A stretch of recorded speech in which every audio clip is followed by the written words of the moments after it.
परमेश्वर का वचन बता रहा है कि परमेश्वर कहता है हमें अपने साथ चलना है। किसके साथ चलना है? परमेश्वर के साथ चलना है, ना कि हमें संसार की चीज़ों में चलना है। और कभी कभी को क्या होता है, शैतान हम लोगों को बर्बा देता है और हम लोग संसार के लोग हैं और संसार की चीज़ों में हम क्या भटक जाते हैं। लेकिन परमेश्वर ने कहा है आओ हम उस पार चलें। किस पार? परमेश्वर के नगर में चलें, उस ज्योति में चलें जहाँ पर अंधकार नहीं रहता है। और एक ऐसा समय आया कि 35 में हम लोग पढ़ेंगे, तब लिखा है बड़ी आंधी आई और लहरें नाव पर यहाँ तक लगी कि वह पानी से भर गई। और लिखा है कि वहाँ पर वह पिछले भाग में गद्दी पर सो रहा था। तब उन्होंने उसे जगाकर उससे कहा, हे गुरु, क्या तुम्हें चिंता नहीं कि हम नष्ट हुए जाते? परमेश्वर का वचन बताता है कि जब आंधियाँ आती हैं, परेशानियाँ आती हैं और हम लोग दिक्कत में पड़ जाते, तो परमेश्वर का वचन कहता है कि हमें पिछली ज़िंदगी को हम लोग क्या करते हैं, जब हम मसीह में आते हैं तो हम लोग क्या पिछली ज़िंदगी को भी लिए रहते हैं और नई ज़िंदगी को भी लिए रहते हैं। परमेश्वर ने बताया कि हमें परमेश्वर के वचन में लिखा है कि हमें दो सेवकों की हमें सेवा नहीं करनी चाहिए, क्योंकि हम जब दो लोगों की सेवा करते हैं तो हम एक से प्रेम करते हैं और एक से हम लोग क्या उसका अनादर करते हैं। ऐसे ही परमेश्वर ने लिखा है कि हमें पिछली ज़िंदगी में लिखा है कि इसमें लिखा है पर वह पिछले भाग में गद्दी पर सो रहा था। जब हम परमेश्वर के पास रहते हैं तब तक परमेश्वर हमें सपोर्ट करता है, लेकिन जब हम परमेश्वर के नज़दीकी से जब हम दूर हो जाते हैं तो परमेश्वर कहता है कि हम लोग सोचते हैं कि परमेश्वर हमसे दूर चला गया, लेकिन परमेश्वर हमारे पीछे हमेशा रहता है, चाहे जितने भी हम पाप करें। लेकिन हम लोग ध्यान नहीं देते कि हमारे पीछे हमें बढ़ाने वाला परमेश्वर है। जब हम लोग को बढ़ जाते हैं तो हम लोग उस चीज़ों में, उन संसारिक चीज़ों में, नौकरियों में, पारिवारिक चीज़ों में हम खो जाते हैं। और जब बड़ी आंधी अचानक से आती तो हम लोग क्या डर जाते हैं और कहते हैं, हे प्रभु, क्या तुझे दिखाई नहीं दे रहा कि हम नाश हुए जा रहे हैं? लेकिन परमेश्वर कहता है, मदन, मैं तेरे साथ हूँ। वो हमारे साथ हरदम रहता है, क्योंकि वो लिखा है कि हे गुरु, क्या तुझे कुछ चिंता नहीं है?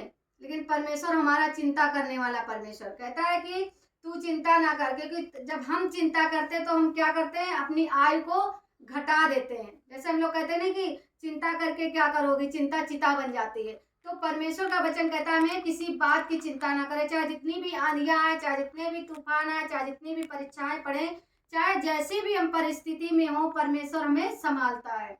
क्योंकि उसका वचन कहता है कि तू चिताता है, परमेश्वर कहता है कि देख तू कहाँ से गिरा और कहाँ से परमेश्वर तुझे उठाता है। लेकिन जब हम गिरे होते हैं तब परमेश्वर हमें उठाता है, तो उस पिछली जिंदगी को हम लोग भूल जाते हैं और शान शौकत की संसारिक चीज़ों में, ऐश आराम में हम परमेश्वर को वो जो प्रथम स्थान होता है वो हम देना भूल जाते हैं।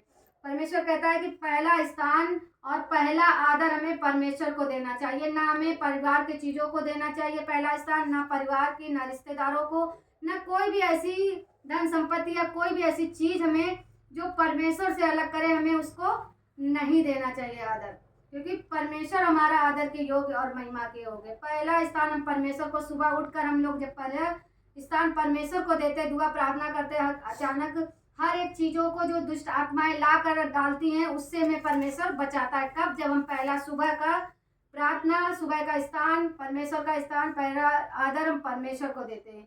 सारी चीज़ों को हम परमेश्वर के लहू में जब ढाप देते हैं और स्वर्गदूतों का, सातों स्वर्गदूतों का बाड़ा लगा देते हैं, तो कोई दुष्ट हमारी चीज़ों को वो उथल पुथल नहीं कर सकता, क्योंकि वो परमेश्वर का बाड़ा लगा होता है। और परमेश्वर का बाड़ा तोड़ने का सिर्फ यीशु मसीह को अधिकार है, शैतान को अधिकार नहीं है। जब वो बाड़ा तोड़ने आता भी है तो वो पहले यीशु मसीह से आज्ञा लेता है। और लिखा है कि तब उसने उठकर आंधी को डांटा और पानी से कहा, शांत हो जा और थम जा, और आंधी थम गई और बड़ा चैन पाया। जब हम परमेश्वर के नाम से हम बड़े बड़े काम करते हैं, मुर्दे भी, लाजर जो 4 दिन का था वो भी जिंदा हो जाता है। जो 12 वर्ष से लहू बहने का रोग था एक स्त्री को, वो बहुत सारे रोगों को, बहुत सारे वैद्यों को, डॉक्टरों को, ऐसी कोई जगह नहीं है जहाँ उसने ना दिखाया हो। और जब यीशु मसीह का नाम सुनती तो उसके अंदर एक ज्योति उसके अंदर आती है, एक विश्वास आता है कि हाँ, एक ऐसा परमेश्वर है, हमने सुना है कि एक ऐसा परमेश्वर है जो इस बीमारी को हमें निजात दे सकता है। और जब वो भीड़ में चीरती हुई गई, और वो बड़ी परिश्रम के साथ गई होगी, क्योंकि वहाँ भीड़, लाखों की भीड़ होगी, और उस भीड़ को चीरती हुई गई बेचारी, और उसने विश्वास के द्वारा, क्या उसका विश्वास था कि हम उसके आंचल को छू लूंगी, और वो लहू बहना, वो थम गया। और हमें विश्वास करना चाहिए कि हमारा जीवित परमेश्वर है, वो हमारी हर एक प्रार्थनाओं को सुनने वाला परमेश्वर है। चाहे जैसा भी आंधी हो, चाहे जैसा भी तूफान हो, परमेश्वर हर एक तूफान में, हर एक आंधी में वो साथ रहता है।